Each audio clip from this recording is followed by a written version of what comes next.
NT Ramarao పిల్ల ఉంది కాబట్టి రావు రెడ్డి ఇవన్నీ పేర్లు వచ్చేసి. Okay right sir. శివశంకర్ గారు.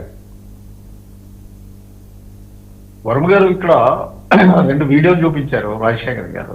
ఇక్కడ బేసికల్ గా ఒకటి అర్థం చేసుకోవాలి. ప్రతిపక్షంలో ఉండేటప్పుడు ప్రభుత్వంతో అక్కడ మన పార్లమెంటరీ వ్యవస్థని సరిగ్గా అర్థం చేసుకోవట్లేదు వైసీపీ నాయకులు. చాలా బాధాకరమైన విషయం. పార్లమెంటరీ వ్యవస్థలో ఏమిటంటే ప్రతిపక్షంలో ఉండేటప్పుడు పీపుల్స్ వాయిస్ కింద మాట్లాడతారు. మేము కూడా అదే కదా సార్ మాట్లాడుతుంది.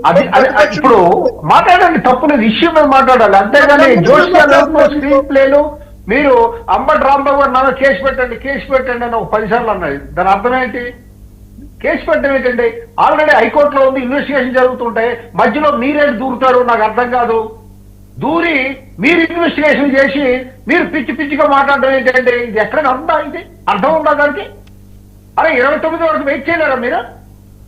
అంటే మీకంటే హైకోర్టు కంటే లేదంటే ప్రభుత్వం విచారణ కంటే మీరు గొప్పవాళ్ళ, మేధావులా? అంటే మీకు అన్నీ తెలుసా? అడిగేవాళ్ళు లేకపోతే మీరు పిచ్చిగా రాష్ట్రంలో అంటే మీరే ఇన్వెస్టిగేషన్ చేస్తారా? మీరే మీరే ఫైనలైజ్ చేస్తారా? మీరే అన్ని మాట్లాడేస్తారా?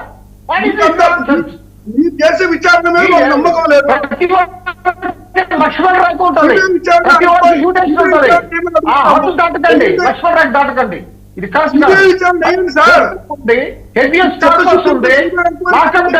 ఫండమెంటల్ రైట్స్ వైలేషన్ ఉంది. మీకు న్యాయం అంటే రాజ్యాంగం అంటే తెలుసా? లా అంటే తెలుసా? కోర్టు వారు బాడీని ప్రొడ్యూస్ చేయమన్నారు. అంతవరకు కాకుండా మీ అంబటి రాంబాబు ఆయన లా చదువుకున్నాడు కదా. రెడ్ బుక్ రాజ్యాంగానికి వ్యతిరేకంగానే మేము మాట్లాడుతున్నాము. మీరు అమలు పరుస్తుంది రెడ్ బుక్ రాజ్యాంగం. మీరు అంబేద్కర్ గారి రాజ్యాంగం ఆంధ్రప్రదేశ్ లో ఎక్కడ నడుస్తుందో చెప్పండి.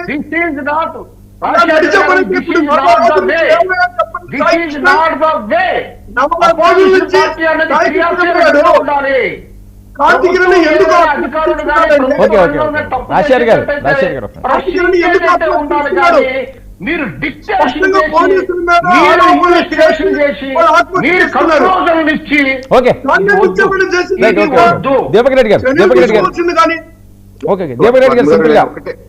నేను ఒక్కటే ఒక మాట చెప్పి ముగిస్తాను.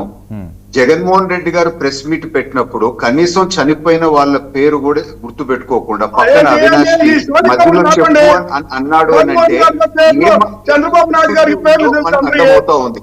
లేదు, రెండో పాయింట్ ముఖ్యమంత్రి గారు ఒక సెకండ్ నాకు తెలుసు నిజాలు వచ్చినప్పుడు మీరు తట్టుకోలేక మీరు అనుకుంటారు. మీ స్టైల్ నాకు అర్థమవుతుంది. ముఖ్యమంత్రి గారు కలిసి వచ్చిన తర్వాత ఆ తల్లి ఇద్దరిని కలిసినారు, జగన్మోహన్ రెడ్డి గారిని కలిసినారు, ముఖ్యమంత్రి గారిని కలిసినారు. ముఖ్యమంత్రి గారిని కలిసిన తర్వాత సంతృప్తిగా ఉంది, నాకు ఇప్పుడు నమ్మకం కుదిరింది, నాకు రాజకీయం వద్దు అని చెప్పి వారి నోట్లో వారు చెప్పినది క్లియర్ గా వాళ్ళ రాజకీయ ట్రాప్ లో పడదలుచుకోలేదు అని చెప్పి వారు కూడా తెలుసుకున్నారు. ఇటు నన్ను మాట్లాడకుండా అడ్డుకుంటే ఇంకా వేస్ట్. వర్మ గారు ఇందాక వాళ్ళు ఆగారు కదా, కాదు నడి రోడ్డులో తోట చంద్రయ్యని గొంతు కోయటము వాస్తవము కాదా? సోదరుని చంపటము వాస్తవము కాదా? మీరు చరిత్ర పెట్టుకొని ఈ రోజు రకంగా కరెక్ట్ కాదు. ఈ విషయంలో కూడా మీరు చూడండి, న్యూగా దానిదేం లేదు. ఎంతసేపు కాపు కులము, కాపు సోదరుడు, కాపు బిడ్డ, పవన్ కళ్యాణ్ కాపుల్ని ఏం చేస్తున్నాడు అని చెప్పి మాట్లాడితే కాపు మాట్లాడుతున్నారు. ఇది కేవలం రాజకీయాలకు మీరు కులాలతో రెచ్చగొట్టే ప్రయత్నం ప్రజలకు అర్థమవుతూ ఉంది. మీకు నెక్స్ట్ 11